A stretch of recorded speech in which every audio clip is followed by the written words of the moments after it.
What are we calling this today? PodChat? Podcast? I don't know. Podcast. Am I gonna do a podcast? I don't know. PodChat. Sticking with PodChat. Let's go.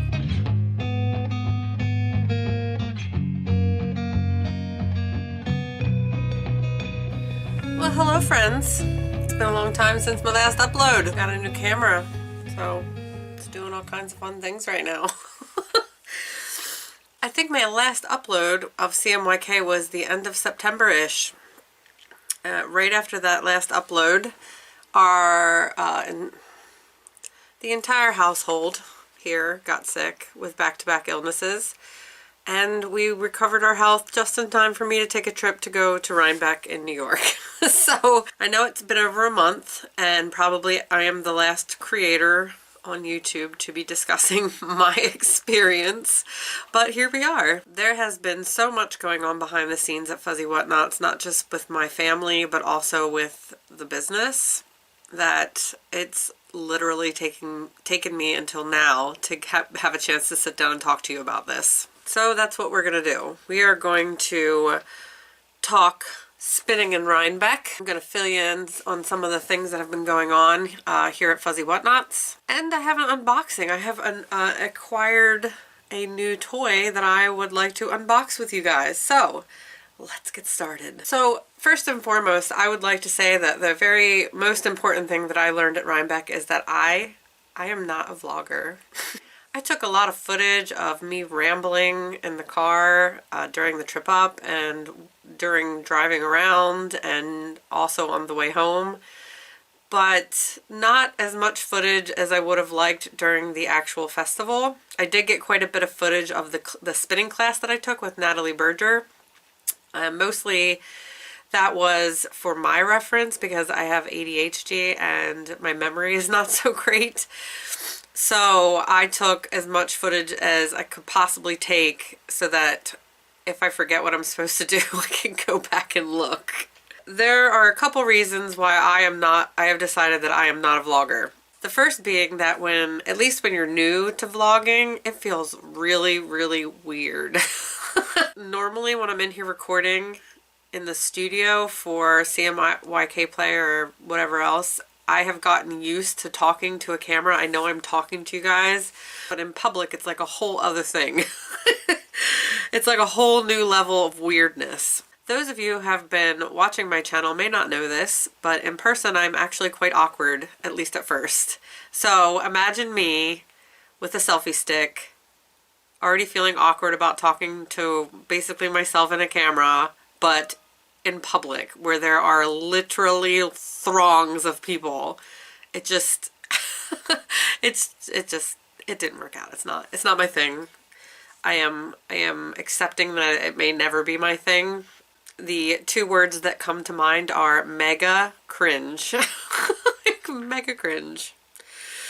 And the other reason, if you were at Rhinebeck, then you know that there were literal throngs. Like, this is the only word that I can describe it. It was throngs of humans. My intent was to get more footage of the festival, maybe some of the vendors, chit chat, maybe like some kind of like baby interview. That quickly became, the reality is that it quickly became apparent that that was going to be impossible. I have never been to an event like Rhinebeck. I've gone to little festivals, my local ones here in Southeast PA, and even though it was outside, it was intense. Rhinebeck was intense. I had no idea what I was walking into. I had stayed with my best friend Channing in Albany, which is about an hour away from Rhinebeck. She was along with me on festival day, and as soon as we crested the hill, once we got through the ticketing booth, it was just an ocean of heads. Let me show you that clip because I happen to actually still be recording as we crested the hill, so you can hear my reaction. So it's day 2 and we're here. There's like lots and lots and lots of people and I'm super pumped. Are you pumped? Super pumped.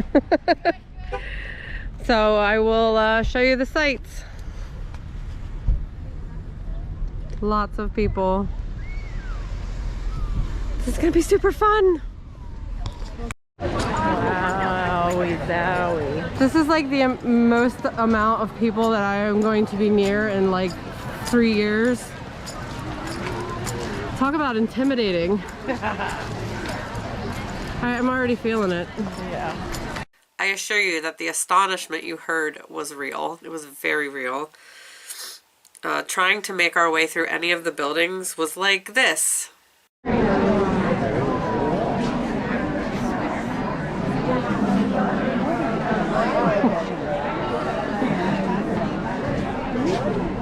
Getting into booths was just impossible. I didn't actually buy very much because it's just, I've been told that this is like normally how it is at Rhinebeck. So most of the footage I got was on when we were taking breaks from trying to walk through the buildings and on lunch. So there are so many people, and it's pretty intense, but we're having a good time. And I got some wool, which I will share with you guys later.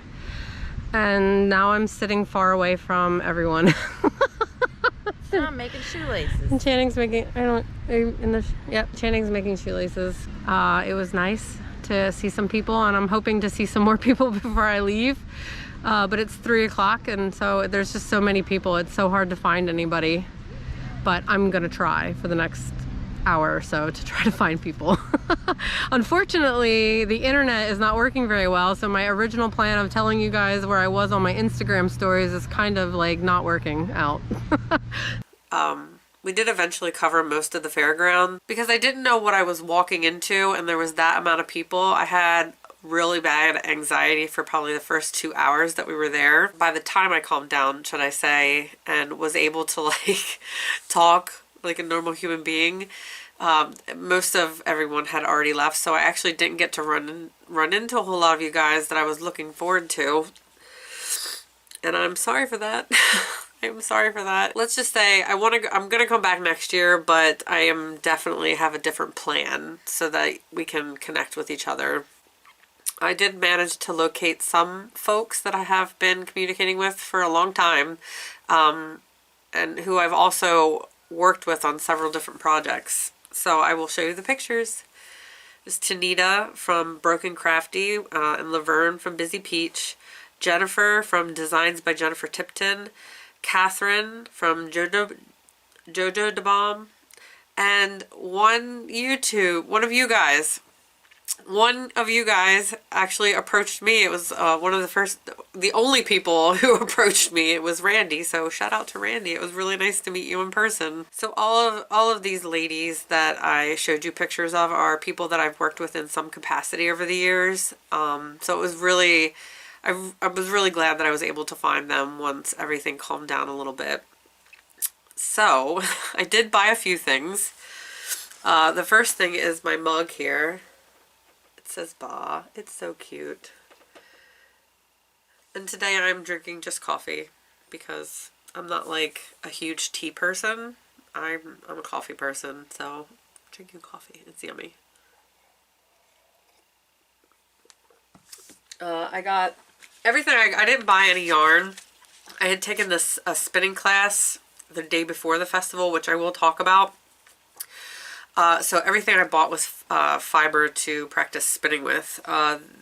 The fiber I'm going to show you now is from Susan's Fiber Shop. And a funny story.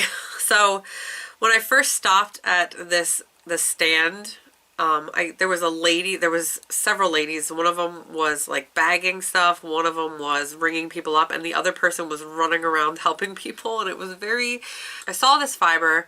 And one of the things that Natalie taught us in class is to feel it, always to ask, but to feel it, to see how the drafting is. And I immediately, once I touched these, fell in love with them. But by the time I made the decision on the colors that I wanted to get, the lady running around helping everybody was on the other side of the stand, and there was probably 40 people between us. So I left. I came back probably an hour later, because we were out back of the building and I could see the stand from where we were. and I saw her and I was like, I gotta go now. So I ran in and I got her and I picked out these fibers. So they're all 100% merino.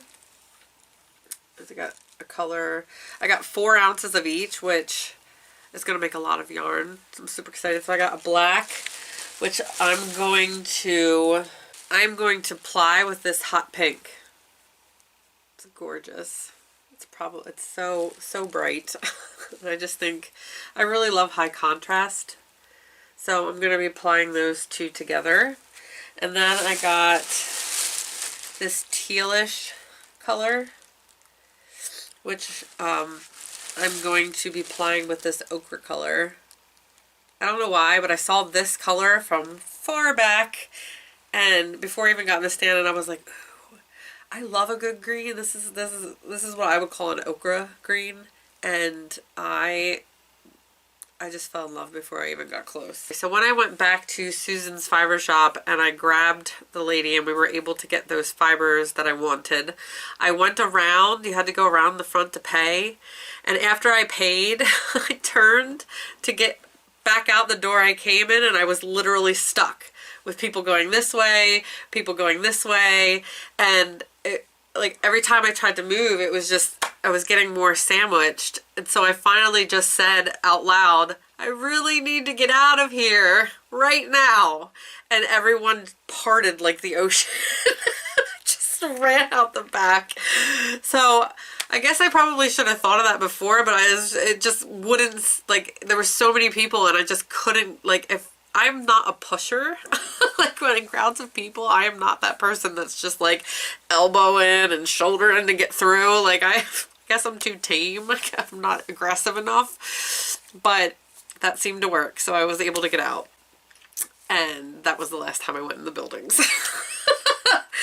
So those were the fibers that I got from Susan's fiber shop, and I will, any of the vendors or teachers or businesses that I talk about, I will put all their information that I have in the description box below.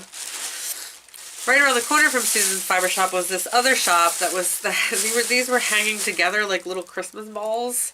This is Superwash Merino and Mohair blend, and unfortunately, in the chaos of carrying bags around, I lost the card, so unfortunately I don't know the name of the vendor that these came from, but they are, generally I don't personally like mohair against my skin.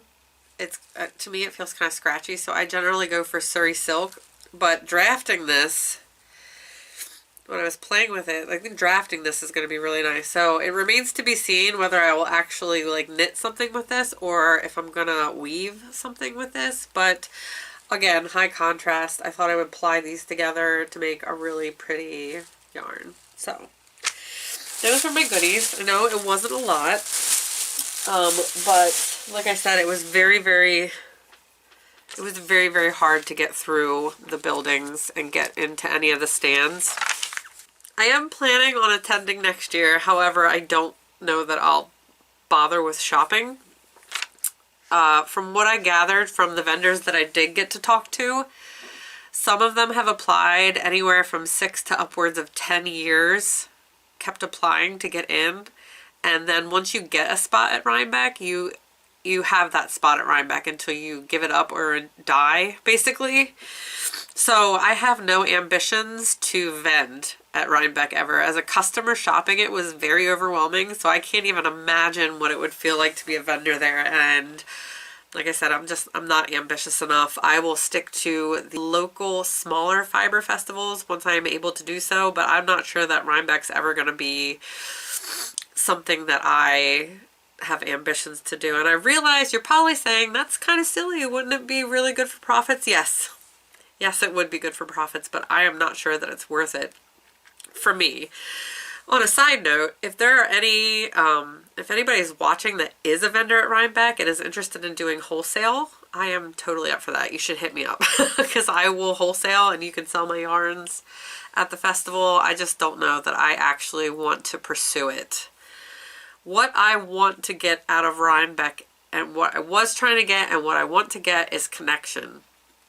I want to meet you guys. I want to hang out. I want to talk face to face. I want to chit chat. I want to sit around in a circle and knit. So that is my intention for next year.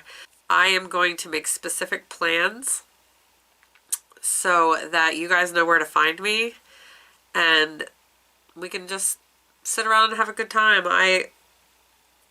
That's all I want out of Rhinebeck. I just want to connect with people. I want to meet people that I've been talking with on Instagram. I want to meet people that have been watching me on YouTube and just have a grand old time. So I will, next year, closer to the time, I will let you know, all of you know what my plans are for trying to make that happen. But I definitely am not sure that I'm going to bother trying to shop because that's just not what I'm there for. I have so much yarn. I have so much yarn that I just, it's pretty to look at, but it's just, I haven't bought yarn from from other yarn shops or dyers for this whole year. So, because I make things with my yarn so that you guys can see what it looks like. So, yeah. That's my thoughts on Rhinebeck. Now, the class I took with Natalie Burger from Hidden Pastures Farms. She does a whole lot of stuff. If you check out her website, it's Luxury Fiber Diva, I believe. I will link it down below. But she sells all kinds of stuff. All kinds of alpaca, all kinds of wool that's ready to be spun on her website. If you ever get a chance to take a class with Natalie, I highly, highly recommend it. She is very good at teaching. And I really appreciated her philosophy on spinning, and I believe it applies to creating in general, but so I'm paraphrasing here. She said, "You are making yarn and are already good enough to do so. You're creating a story, and that story can be about from where you got the fiber, what you were going through at the time of getting that fiber, the reason that particular fiber spoke to you. Did it remind you of something from your past?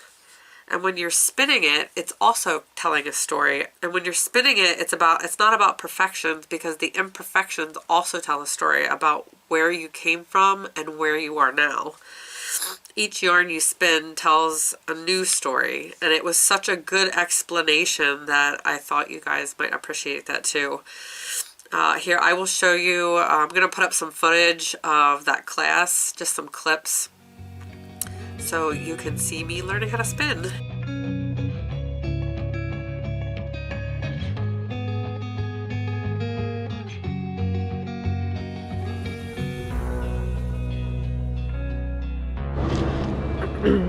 So I was given permission to record the class, so you will have seen by this point some of the highlights and me actually spinning. I'm a spinner, yay!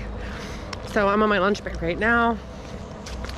The fairgrounds are gorgeous, just gorgeous. I'll have to take some shots later on before I leave, but I am heading back to class now, and I am really enjoying it. I think that I just was not confident when I was trying to teach myself.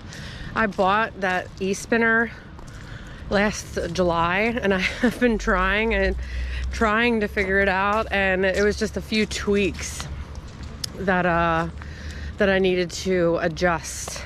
And this class has totally cleared up what I was doing wrong. But it is a lot. Like, I didn't think it was possible to feel tired from spinning, but I do. I do feel tired. I think it's just information overload, which is why I'm really glad that she agreed to allow me to record, because basically most of that is just for me, because I have a hard time remembering things. ADHD life. But yeah, so I actually don't know where I'm going right now. I'm just kind of walking. It's just so pretty. It's so pretty out here.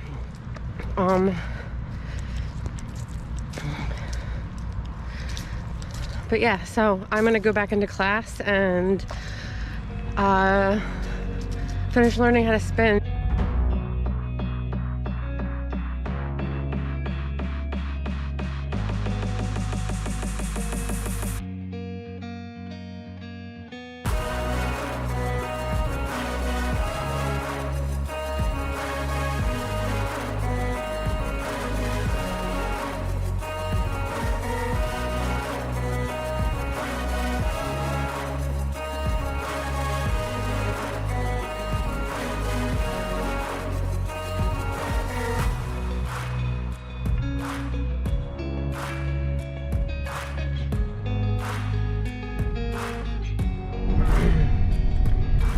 So the class is done. I had a really good time. I had to stop about maybe like 30 minutes before the end of the class because I was just so tired that I was making mistakes. So, a few takeaways. I was on the right track when I was trying to teach myself at home. It was just a little bit of adjustments to how I was drafting and a little bit more education on the different ways to draft and like different ways to mess with like the tension on the machine that just wasn't being conveyed well to me through the videos that I watched. I really appreciate Natalie, the teacher's like her school of thought on spinning is that, you know, you're not looking for perfection and you're already good enough just the way you're spinning. And she said that the yarn, basically, that spinning tells a story. It's kind of like how I think of dyeing yarn, is that I'm telling a story. Like whatever inspired me for that particular colorway, or, you know, whatever was going on in my life at the time when I created a particular colorway. It's kind of the same way with spinning. It's like where you got the fiber from, what you were doing when you got that fiber. You know, it pretty much anything that I apply to dyeing, she pretty much also applies to how she thinks about spinning, and I really appreciated that perspective. And I made yarn. I finished 3 of the yarn, 3 of the I guess bats, 3 of the different types of fiber that she had given us for the class. I finished 3. I'm sorry, there was 4 and I finished 3. But like I said, the last half hour, I just needed to like chill out and like rest. It was just 7 hours of spinning is a lot of spinning and a lot of information. So I am really glad that I took this class, and I am feeling the beginnings of another new hobby. So we'll see how that goes. I don't know if I'll dye like fleece anytime soon, but I definitely enjoy spinning it, and I enjoyed the class, and yeah, so I will probably be upgrading machines sooner than I thought. The Nano it works well. There were some limitations, and there were some things that was kind of annoying with the tension. So if this becomes how I feel that it might become right now, I'm probably going to upgrade to a different electric machine.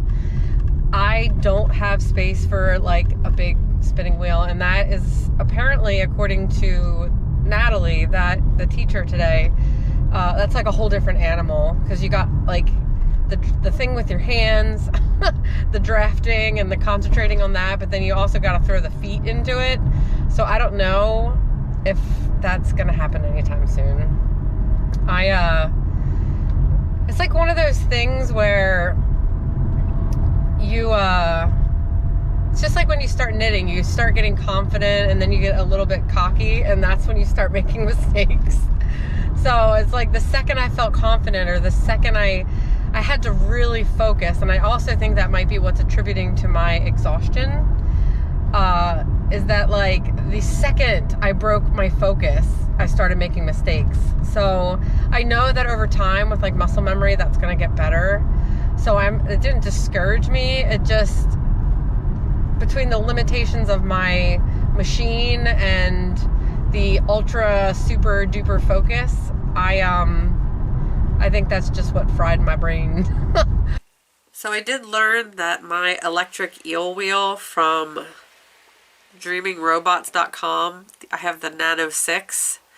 It has some limitations. There are things that just come easier with a larger e-spinner. So I will be saving up to purchase a similar one that I had in class. My classmates were using all of the same machine, and I really liked watching them, how that machine operated. Some of the limitations with the nanos have to do with, it's very hard to get it to go through. Like the thicker the ply, 2 is okay, but if you try to do like 3 or even chain plying on that machine, it gets a little tricky, and it just has a hard time with it. But it definitely is a good machine to learn on and a good machine for on the go. But I will be saving up to purchase a larger e-spinner at some point.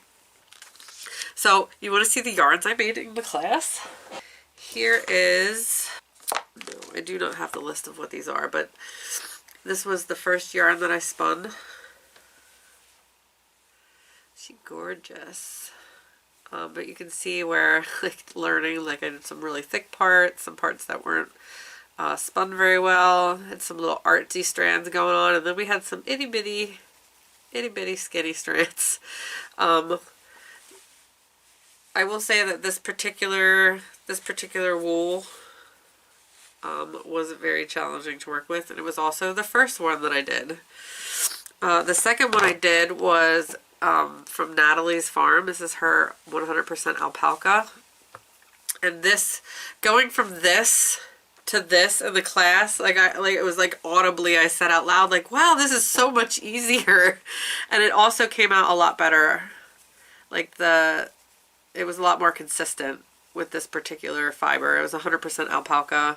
She has some little neps in there, some little colored neps that she had brushed into the bat. So this was the second one. This one's probably my favorite of all of the ones. She had taught some people how to chain ply on this one, but I liked it so much. I'm a big DK person, and this is pretty close to DK weight, and I don't know, I was happy with it as just a single ply, so I left it as so. The third one, this was more of like an art bat. And I will have to find the names of all the yarns. I will pop them up on the screen. I don't have them written down here, unfortunately. This was more of a, like what you would see, like your traditional, like, bats that have like sparkles and all different kind of fibers. This one was challenging also, because of the different fibers that were in it. It's like multiple different kind of fibers, and they all have a different draft. So it just was a little bit more challenging for this one, but I am very happy with the results, and I also left this as a single ply as well. The only one I really plied was the very first one that I did. There were 2 rollags. This was 2 pink rollags. I haven't taken it off yet, but I just did one back to back after one another on this one. I have to still learn how to set all of these fibers. I know there's like a soaking step that you have to do. This one was also during class.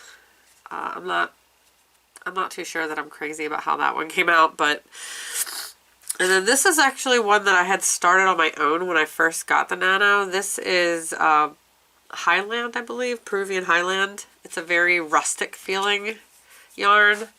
Probably not something that I would knit or crochet with. I think all of these will probably end up being a weave, like something I weave. But yeah, so those are the yarns. I need to get Lazy Kate that works with the Nano, so that when I get to the point where I can ply those colors that I bought at Rhinebeck together, I have a way to do so. A Lazy Kate is still something that I need to get. So that was Rhinebeck. Overall, I had a really good day once I got past the anxiety part of it. And I'm really looking forward to next year. I probably won't take any classes unless there's something spectacular, because I'd like to spend both days. I'm told by many that Sunday is a little bit more chill, so we'll see. We'll see what happens. But at this point, I don't anticipate on taking any classes. Ultimately, just want to meet my friends. I want to meet you guys. Last but not least, we are going to chat some fuzzy whatnots and do an unboxing. Newly acquired goodies. Let's open this. The company is called Loom, and I purchased it through my good friend Chastity at Dyehard Yarns. She is based out of Chicago, Illinois, in the Oak Park. So this Loom. Last year I had bought a loom from Chastity, created by Black Sheep Goods, which I'll show you, and I had a lot of fun with that. I have one where you can make the traditional rectangle weave, and I also bought a bunch of circular ones, which I haven't used yet, but this is a new company, and this Loom is super fun. It comes with some handwritten directions. I'm not going to be able to demonstrate today, but I will make a video of figuring it out and post it for you guys. But it's super cute. So these are all handmade. The company is called Loom Studio. I'm not sure of the maker behind its name. They're based out of New Jersey, and she hand makes all of these in her studio. Okay, here's what Loom says on their website. The Loom is a handheld tool that makes creating easy, intuitive, and fun. A new spin on an old design made of lightweight aluminum and natural maple. It's great for patches, sketches, multiples, test ideas, colors, forms, and combination. How it works: you turn the knob to rotate the bar, which automatically moving alternate warp threads up and down. This creates a wide shed, the space between the weft, which is the space between, so that you can pass your weft through. Hidden tab stops the bar in the correct spot, forward and back. Slits in the end hold the warp yarn securely. So stringing the loom is quick, no fussing with knots while trying to keep the warp thread. Hold it in your hands, on a table, or in your lap. Use it on a sofa, on a Zoom, or on a train, or on a plane. So this basically is just, what this does basically is, instead of you manually, alternates that space for you. It alternates that space for you. So I really love the concept of this, and I'm really excited to play with it. So I got the Loom, and I also got the starter kit, which comes with the comb, and it comes with some needles and with some practice wool, and with the weft. So I am looking forward to trying these things. Oh, it looks like this is what the warp is. We're using embroidery floss to create the warp to weave through. So I am looking forward to trying this, and I will record me figuring it out so I can show you guys. And okay, so last year from Chastity, I had bought this, and basically to put the warp on, you just feed it up and over these teeth, and then I don't have all the pieces up here with me, but what Black Sheep Goods calls it is a pickup stick, and basically it's this long piece of flat wood that has like a tip, and you weave that through and then turn it so that it opens up that space. So essentially this little machine I got, it does that for you. So I imagine that this is going to be a lot of fun, and it is going to be the perfect thing to play with the yarns I made at Rhinebeck. So that was my acquisition. You buy things from Dyehard Yarns. You have an account, it accumulates points, and every once in a while you have enough points to get a free skein of yarn. So I didn't buy this. This is just going to get added to my collection. So this is Kitty Pride Fibers, which is Dyehard Yarns in-house dye company. So this is just like this pretty orange on the, she calls it Tigress fingering. It's 2-ply. The way it works, because the black is spun into it, so it creates that like pulling effect of black throughout when you're knitting. I'm excited to add this to my stash and at some point use it for something. Because I rarely get to use the yarn that I buy from my dyer friends. So I love little gadgets like this. It's just something fun to do when you need a break from your bigger projects or just in general.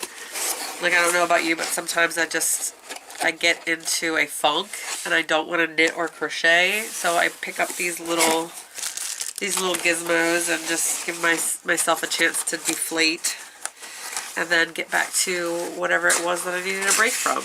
Like I said, every business that I'm talking about here, all of their info will be down in the description box, and I highly recommend that you check them all out because all of these small businesses are awesome. I have a pattern that is currently in testing. If you've been following me on Instagram for any amount of time over the past year, you will have seen this being worked up many times in many of my reels. I'm a very intuitive designer, which means I go in usually having an idea, or in this case I really loved the twisted stitches, so I went in with an idea and I don't usually know where it's going.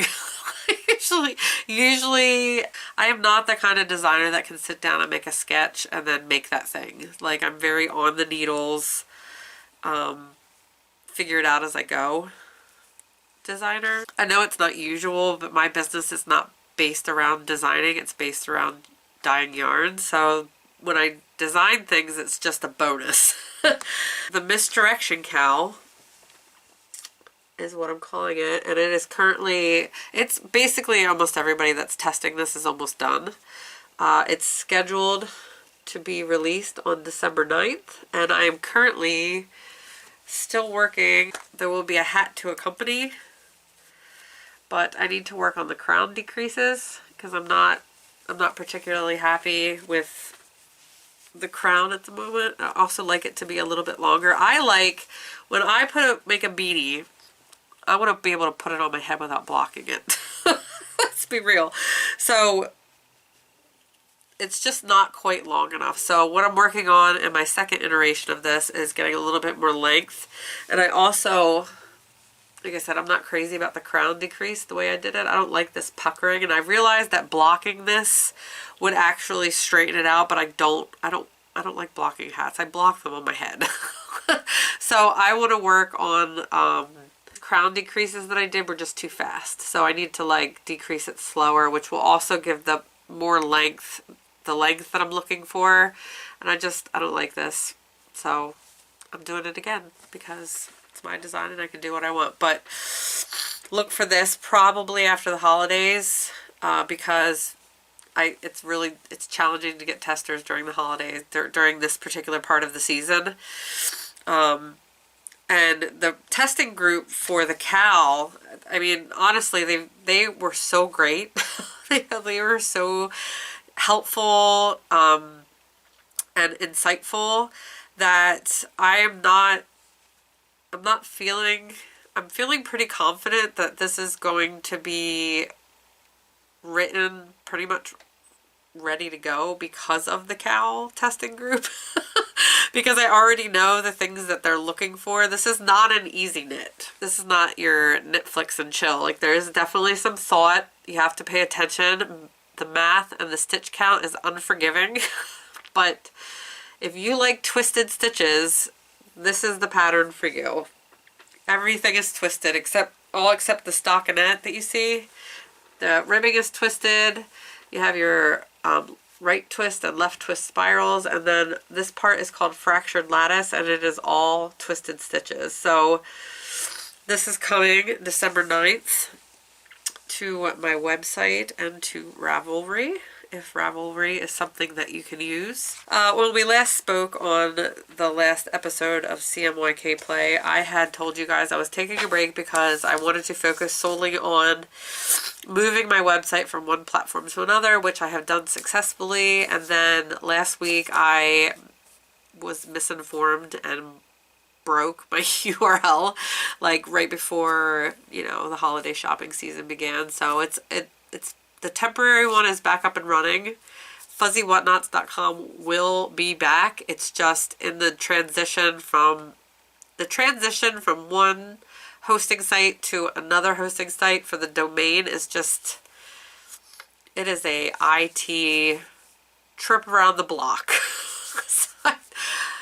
I'm not going to rant on much about that. That's also something I've talked pretty extensively about on my Instagram. So if you're interested, you can go look at that to see my rantings about the mistakes that were made. But my website is currently under a temporary link, which is my backup link. And that is fuzzywhatnots.myshopify.com. I'm super happy with the platform overall. It's just this one particular experience. It could have been better if I had been informed in English about what exactly it was that I'm doing. Or what exactly it was that I was doing. Which I was not, so here we are. But I have a working website as of yesterday. So yay. Yeah, I'm not going to get into it. I have ranted so much over the last week that I don't know if I can handle any more ranting. So, happy thoughts. Rhinebeck, fiber, yay. So that's all I got today. I'm not really sure what we're going to call this. A PodChat. Everybody's doing a podcast. I don't really feel like this was podcast. I feel like all we did was chat. So, for the time being, I'm going to call this a PodChat.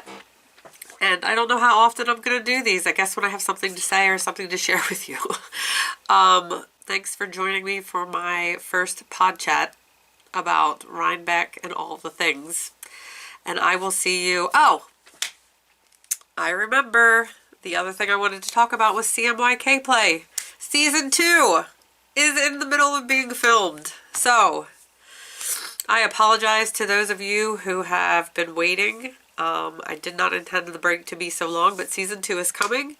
We are creating colorways for a specific project, which you will learn about more soon.